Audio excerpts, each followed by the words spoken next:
Ashes and lies. Tonight, I'm going to be talking about this tragic story that happened in Texas quite a few, maybe like 4 or 5 years ago. It was about Valarie McDaniel and her boyfriend, Leon Jacob. And it was an alleged murder for hire scheme. So when I start my stories, I try to find, a saying or something that would have some meaning as to what I'm talking about tonight. So I came up with this. Nobody should have to choose between a cold heart and a dead heart. And a girl by the name of Nania Campbell wrote this. I found it off of the internet. So very, very suiting. So I'm going to get started. Valarie McDaniel was a prominent veterinarian in Houston, Texas. She was pretty smart. She was successful, and she seemed to have had it all. Her veterinary practice was thriving. She was making lots of money.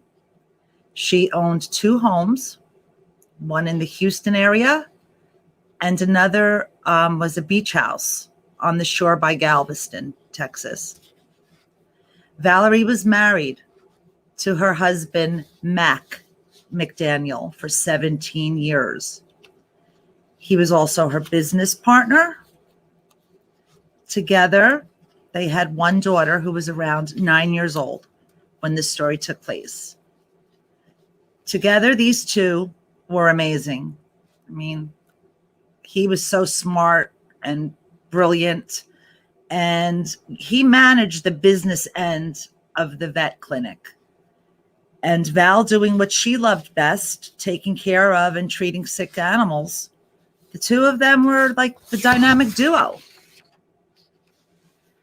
And for some reason, into their 17 years of marriage, it was over. He wanted a divorce. I couldn't really find much information as to why. A lot of money was involved. They owned a lot of real estate, those expensive homes, and things had to be divided up. And of course, the custody of their daughter was first and foremost the priority for Val and Mac. It has been noted that Val settled with Mac and bought him out of the practice for approximately $1.5 million. And since she didn't have that kind of cash, she had to take out a loan to pay him in a lump sum, opposed to paying him on a monthly basis. He just, one and done. That was it. He wanted it, and she got it. They divided what they needed to divide, and the marital home was sold. Val got to keep the beach house. And they had joint custody of their little daughter, who truly was the center of their world. Both of them had her best interest at heart, and I cannot reiterate that enough. Everything was for this little girl. They're co-parenting. They wanted to keep things amicable and civil for the sake of this little girl. So Mac moved on. I'm not sure if he purchased a home or where. And Valarie wound up purchasing a luxury 2-bedroom condo on the 7th floor in a gorgeous area of Houston. And it had all the amenities that were imaginable that would come with that high price tag. And as the months passed, Valarie was busy working and raising her daughter. She really didn't have much more besides her job and the little girl that she loved so much. She had a few friends. She had some family members, but basically she was alone and very lonely, especially during the time her daughter was not with her. I got the impression Valarie was a bit of a lost soul. I think the divorce really broke her heart. So months went on, and Val was just trying to find happiness once again. What she loved to do in her spare time when she didn't have the baby was to document her life using her iPad. So she would make a video journal on a daily basis. She would just talk into this till her heart's content, and she would just sit there and walk around and sit out on her balcony if the weather was permitting, and she would just journal the whole entire day. A lot of the time was dedicated to the baby. It was as if she just was journaling their journal together, as life as it is now, or as it was at the moment with just the two of them. So she really did make it special for herself and her daughter. Valarie maintained her friendship with the neighbor she had lived next door to while she was married. This lady was slightly older. She was a family law attorney. She was widowed and she had grown sons. And at one of their outings, the lady's name was Mrs. Jacobs. She introduced Valarie to one of her sons, to her son, Leon.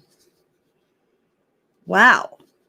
When Val and Leon put their eyes on each other, the earth moved. I mean, I don't know what powers came out of either one of them, but the two of them were so drawn to one another. It was just a magnetic attraction.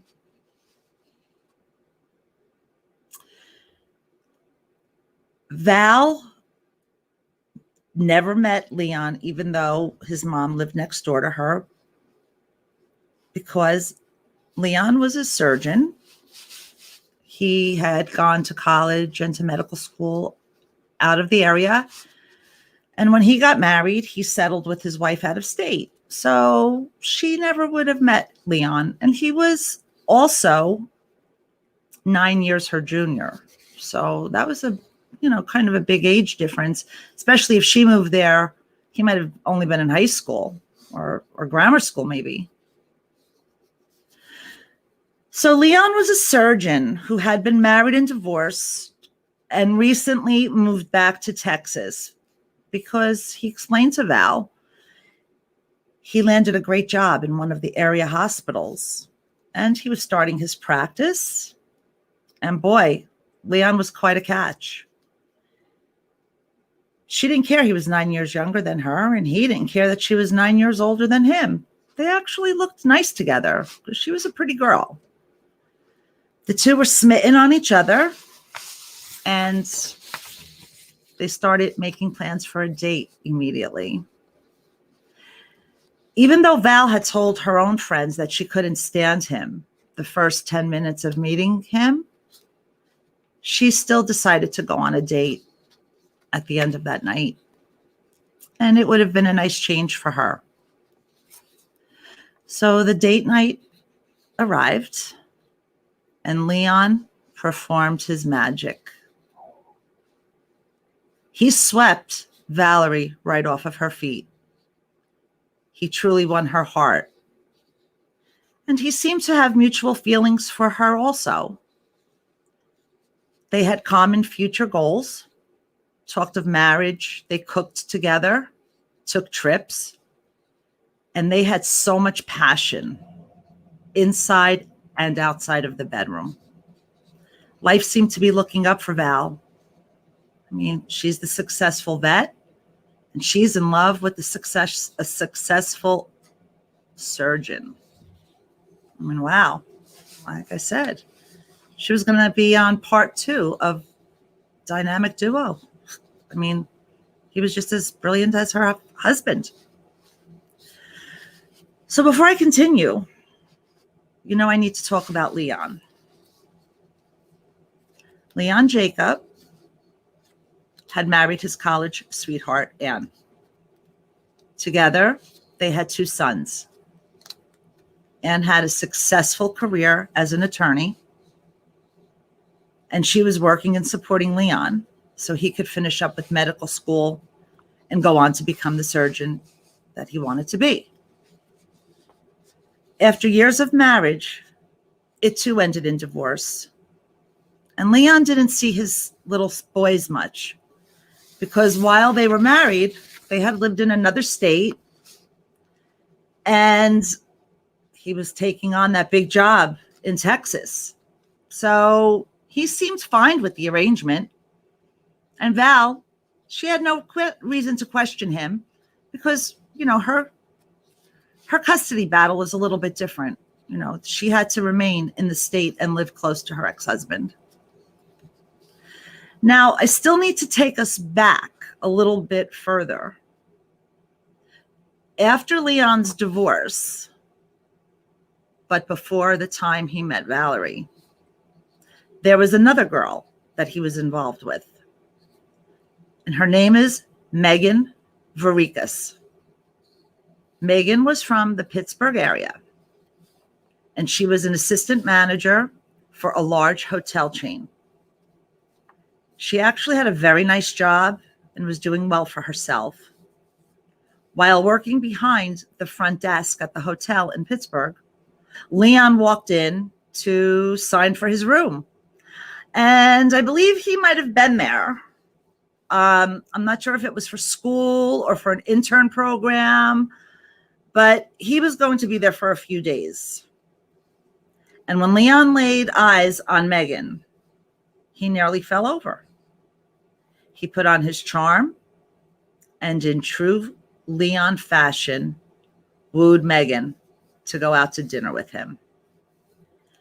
And although it wasn't something she was used to doing, dating clients of the hotel, she happily agreed. And she had said in many of the interviews that she had never received as many compliments from anyone in her life. I mean, Leon was the man. Woman fell all over him. So almost instantly, Megan and Leon's romance went into full swing.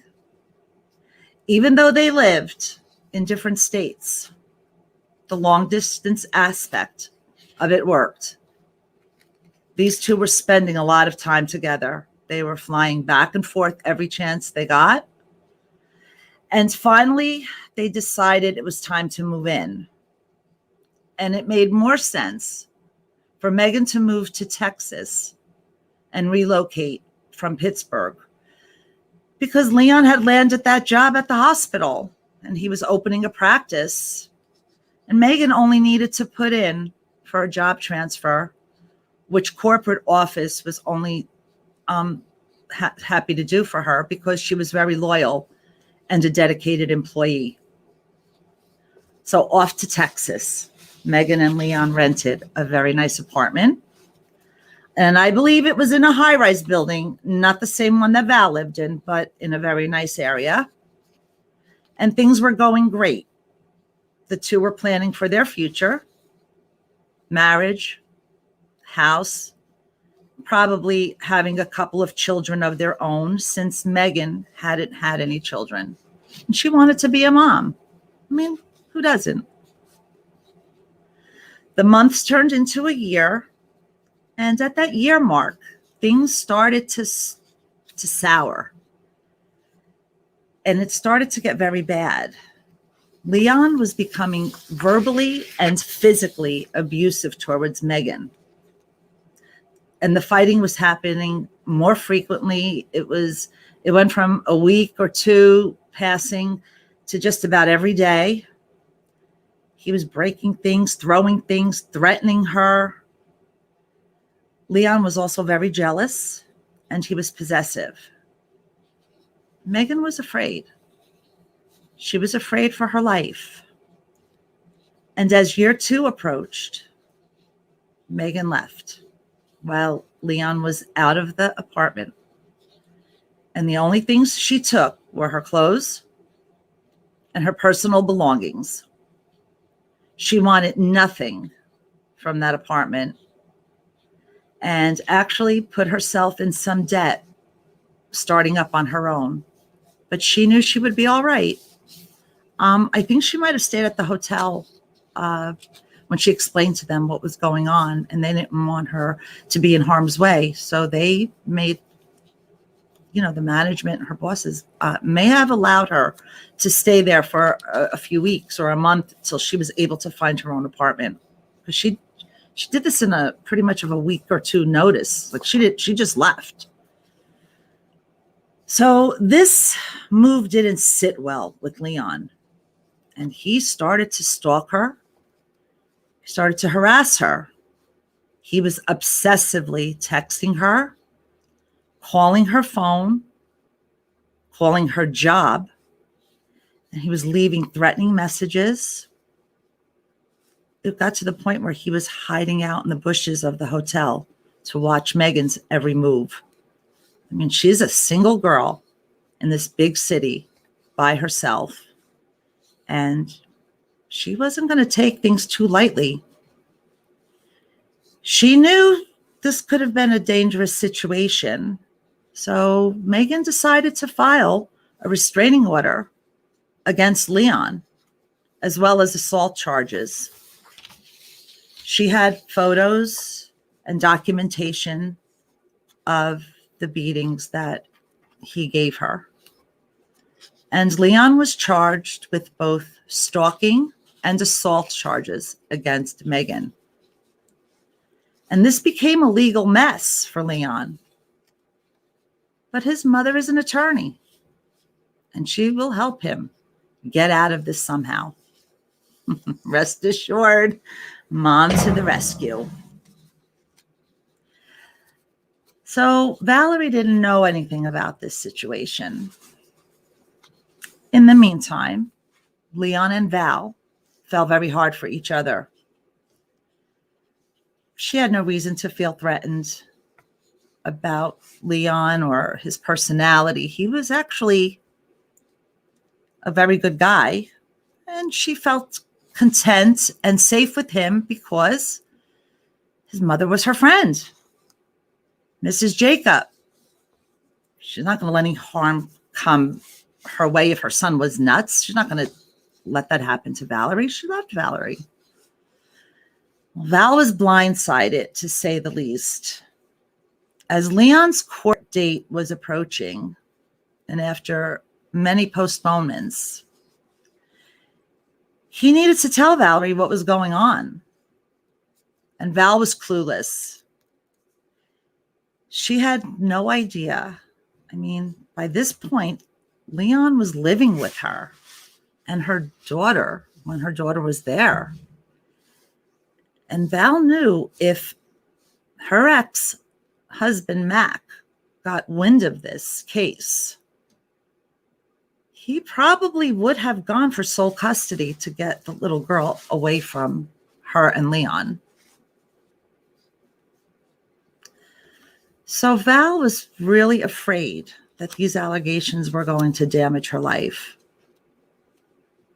But Leon was calming her down and telling her that Megan was just doing this because he was the one who ended the relationship, and that Megan was the jealous one. Megan was the stalker. Megan threw things at him and slapped him around. And this was her payback because he wanted out of the relationship. And he said, Val, when I get to court and people hear what happened, they're not going to find me guilty. And it still didn't sit right with Valarie. She was an emotional wreck. She knew what Mac was capable of doing. He had the money and the means to take the little girl out of her custody. So Leon decides, once again, if this man had a half of a brain, he would have been dangerous. He said, you know what, Val? Since Mac is no good and he wants to take your daughter, he's always threatening you to take her, every little thing that doesn't go his way, he wants to take her. He said, Megan is no good. She's trying to destroy me, and she's trying to destroy my career. Maybe we need to hire a hitman to get rid of both of them so we could just get on with our lives. If Megan were dead, there would be no trial. And if Mac were dead, he can't keep holding custody over your head, Val. And, you know, her worst fear was losing the baby. And Val agreed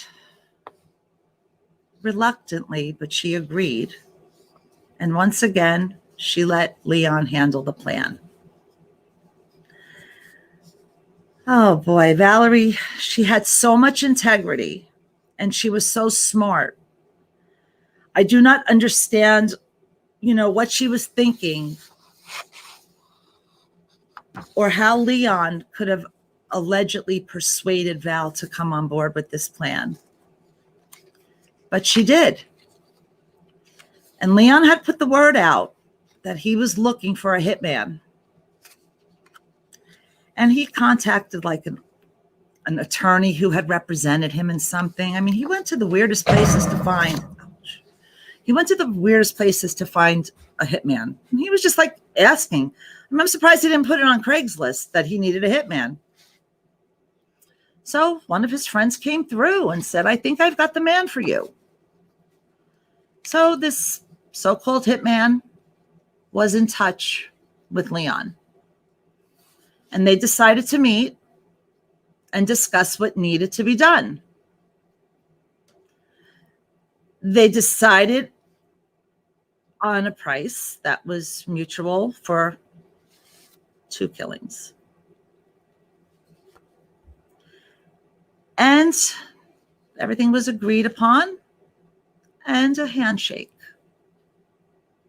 between 2 men. They were like old friends. And they went their separate ways. Well, this hitman really wasn't a hitman. He was a man with a conscience. And he couldn't believe what was just asked of him for $10,000. So he decided he needed to go to the police with this story.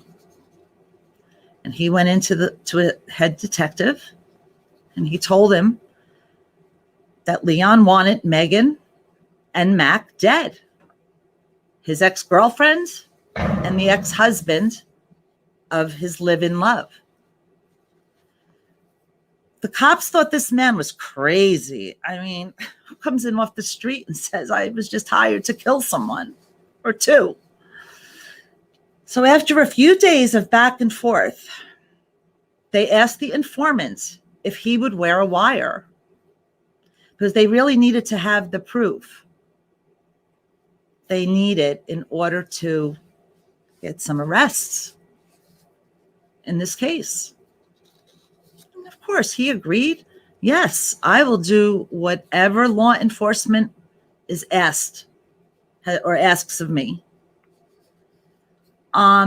They needed to act quickly on him getting the wire because all the talking heads were afraid that if Leon didn't get an answer or some specifics from this hitman, he might take things into his own hand and go find someone else to do the job.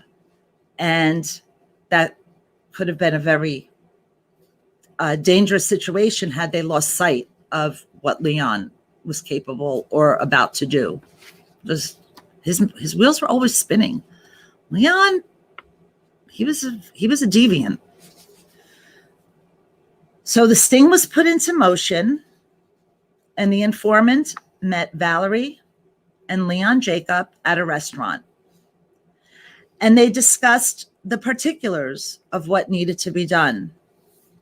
Payment, $10,000. Place, and proof that the murders will have taken place. And the man was like, absolutely. Whatever you need. What kind of proof are you looking for exactly? And Leon wanted pictures. he said, when you do what you need to do, when we set our dates up, I want you to take pictures of them and send them to me. I'll give you a down payment, but you won't get paid until after the job is done. So the informant agreed to this. And now the police were really onto something here. And they needed to diffuse this before someone got hurt. So after the meeting took place at the restaurant, the police had the recordings as their proof. They urgently got in touch with Valarie. I'm sorry, with Megan and with Mac. And they called them to have a meeting at the police station. These two were absolutely shocked that there was a contract on their lives. Megan was physically ill and she just couldn't believe it. She opened up and let them know what had been, transpired in the 2 years that she had met this man. Leon just was not a good person, and they had proof that he was dangerous. He was dangerous to society. And the safety for Mac and Megan was paramount. That became a first priority. And they weren't supposed to tell anyone anything about the plan that was going to unfold within the next few days. So several days had passed and the stage was set. Mac looked like he had been shot in the head.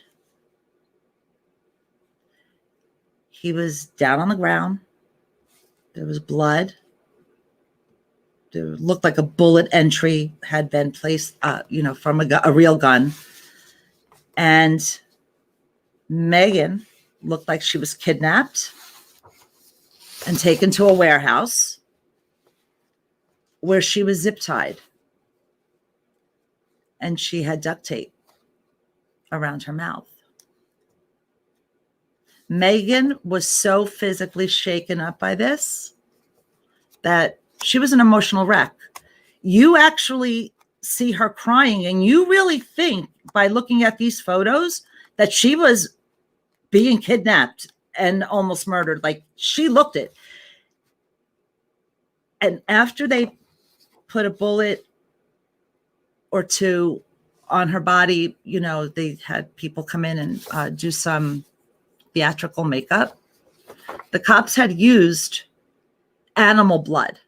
I'm not sure if it was pig blood or goat blood, but they knew that Leon is a surgeon and Valarie is a vet, that they couldn't just use red water or anything too liquidy, because they're supposed to be, they're knowledgeable people and they could tell the difference. So they needed this to look very staged and very, very authentic. So the photos were sent to Leon and to Valarie. The proof that they wanted, it was done successfully. Hours later, the cops showed up at Val's apartment. And to me, from the video footage I had seen, because Dateline, I think, did a show, 2020 had done a show. To me, it looked like it was the middle of the night, because when the cops came banging on their door, they were both in their pajamas and the apartment was dimly lit, and the cops, came in with their body cams on and had to break the news to them that Megan was dead and that Mac was brutally murdered also. And police were not interrogating them, but trying to figure out, who would have done this to these people. Do you have any idea? And they were both in denial. Valarie was crying. She was in the living room. She was unconsolable. She was just trying to figure out what the hell had happened. And Leon was like, oh my God, he's the father of her child. And oh my God, like Megan, I loved that girl. I can't believe this. But, no one's been in touch with us that I would have known about. And the charade went on for quite some time in that apartment. And then finally, the detective put them under arrest. And they were both charged for solicitation of murder.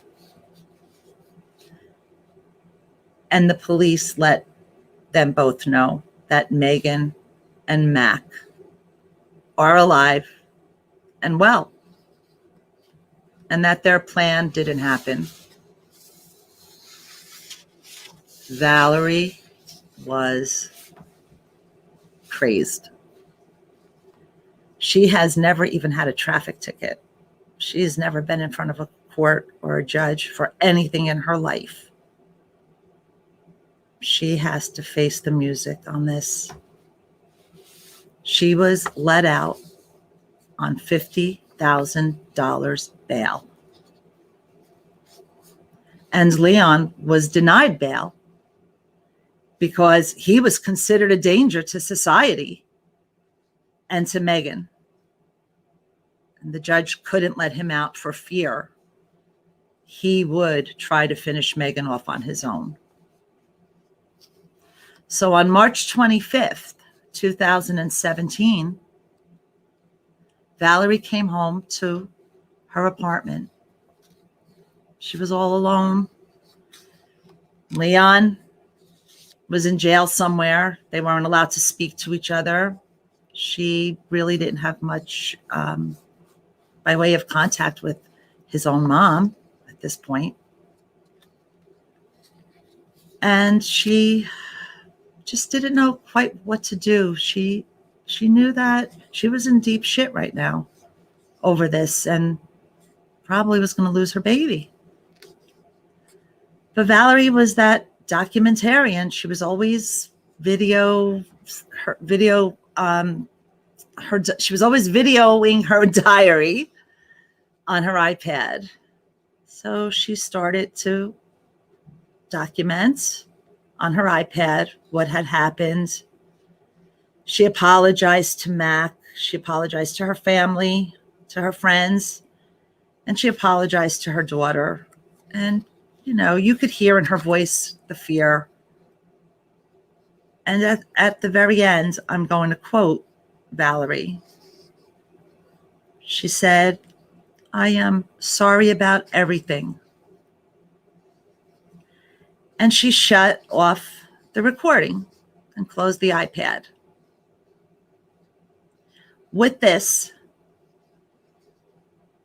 Valarie walked outside on her balcony. She climbed up and she jumped 7 stories to her death. I never saw that coming when I watched it. She was so overrun with sadness and guilt that she would rather have died than live her life without her daughter. I mean, this is a tragedy. This is such a friggin' tragedy. And I know she wasn't innocent, but I also think if she didn't have Leon's influence over her, this never would have happened. He knew how to pray. He knew how to groom. And he just sucked the life out of these women that he was supposed to love so much. As a result of her death, Leon was faced with the trial alone. Of course, his team said it was Valarie's idea entirely. Of course, they would blame the dead woman. Every attorney wanted to jump on this case because it was mega bucks for them. And Leon's mom was influential. She herself was a prominent attorney, and she had a lot of money. So the lawyer that did wind up defending Leon was one of the worst defense attorneys I had ever seen in a courtroom. I mean, he was just horrible. And the prosecution really nailed him. They nailed him to the floor. And the prosecution's star witnesses were Mac McDaniel, Leon's ex-wife, and of course, Megan. When Leon's wife testified, people were in utter shock. She told the prosecution Leon had beat her, attacked her physically, and that she was afraid for her life.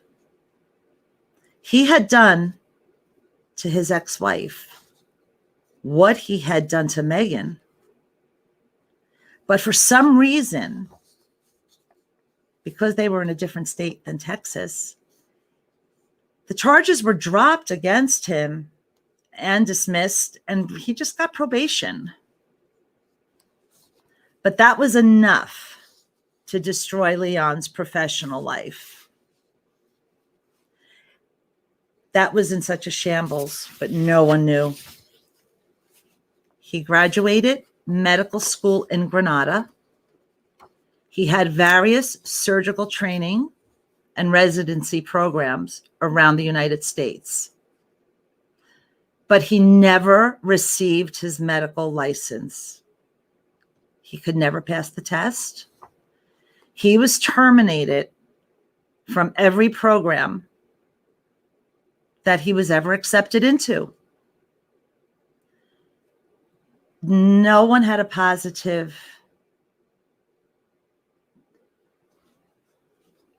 assessment on him. His school records were just bad. His attitude sucked. And he just managed to destroy everybody that came in his way. And he would threaten doctors, and he would threaten professors. And they're like, we're not going to have any of this. Out, go, you're gone, goodbye. And his mother would just continue bailing him out and sending him off and getting him into things and doing whatever she needed to do so her son could become this doctor. He had no money. He was so broke, he had claimed bankruptcy. I think his mom helped to support him so he could say, chip in with this apartment with Megan and maybe help Valarie with some money, but he had none of his own. All he had was good looks, and he had charm. And he was so charming, he managed to fool and ruin the lives of these lovely gals that he had beautiful relationships with. I mean, he had children. So it came out that he was going to pay the hitman $10,000 in cash installments and was going to throw in a set of designer watches because he really couldn't afford to pay anything else. And Val couldn't help him with any money because, remember, she borrowed $1.5 million to pay her husband in that lump sum. So if it weren't for the courage of Anne, Megan, and Mac, and police officers that were able to get the truth about Leon Jacob out. And on March 23rd, 2018, Leon was found guilty of 2 counts of solicitation of murder. He will spend the rest of his life in jail with the possibility of parole after 30 years. He still denies having anything to do with the murder for hire. It was all Val's fault. Yeah, keeps blaming that dead girl. He's a horrible, horrible person. And all of this took place. The jury came down with their decision just a few days shy of Valarie McDaniel's first year anniversary of her own suicide. There's no winners. Why does anybody have to die? Do people not know about divorce? I mean, Valarie, she gave up her life and she paid him $1.5 million. This guy, what he did to Megan, and I had the pleasure of meeting Megan at CrimeCon almost 2 years ago because they highlighted her story. And I was able to question her, and, you know, we had a question and answer session, and I asked her, I said, Megan, were you afraid of how the direction of this could have gone because his mother was an attorney? And Megan answered me that she was. And his mother was quite influential in family law. And she hung out with the best of them in the legal field. So I think everybody was banking on maybe Leon just getting a little bit of a slap on the wrist because the other witness was Valarie. She was dead, so they could just blame her. I would really love your thoughts on this, and I hope you enjoyed this segment. It's a little shorter than my usual. And I want to thank you for tuning in tonight. Please stay safe and well. Take care of each other. And I'll see you next week for another edition of Lipstick, Lashes, and Lies.